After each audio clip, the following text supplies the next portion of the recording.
My name is Saint Catherine Drexel. I was born in 1858 in Philadelphia, Pennsylvania, and I was super rich. My grandfather and my father were both important, powerful men in banking. We had every luxury you could imagine.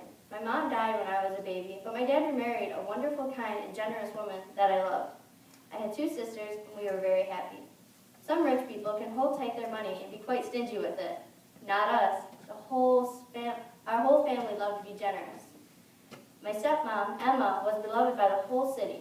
Twice a week, she would open our back gate and spend the whole day filling any need that came to her. Shoes, clothes, food, medicine, didn't matter. She found a way to meet the needs of the poor. She even paid rent for 150 families every month. I had wonderful parents that taught us the importance of charity. When I was a young lady, both of my beautiful parents died just 2 years apart. My sisters and I suddenly found ourselves alone with millions of dollars and no plans for it. What were we going to do with all the money? It didn't take us long to decide to honor our parents and continue the family tradition of generosity. My oldest sister, Elizabeth, built orphanages for boys. My youngest sister, Louise, gave her money to schools for needy African American children. I knew I was going to have to give away my fortune too, but I also felt God wanted more for me. So I traveled to Rome to meet the Pope.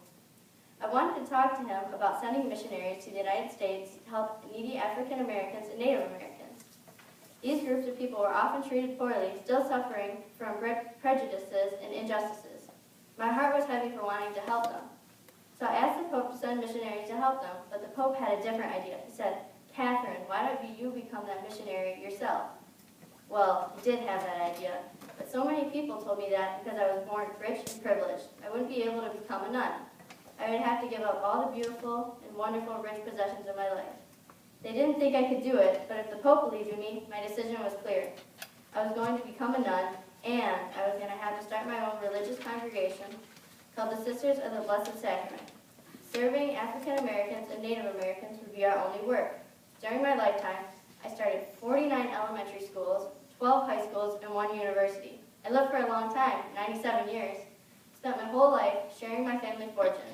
I could have spent it on anything I wanted in the world. Fancy clothes, trips around the world, the finest food you can eat. And instead, I looked to Jesus and found a better way.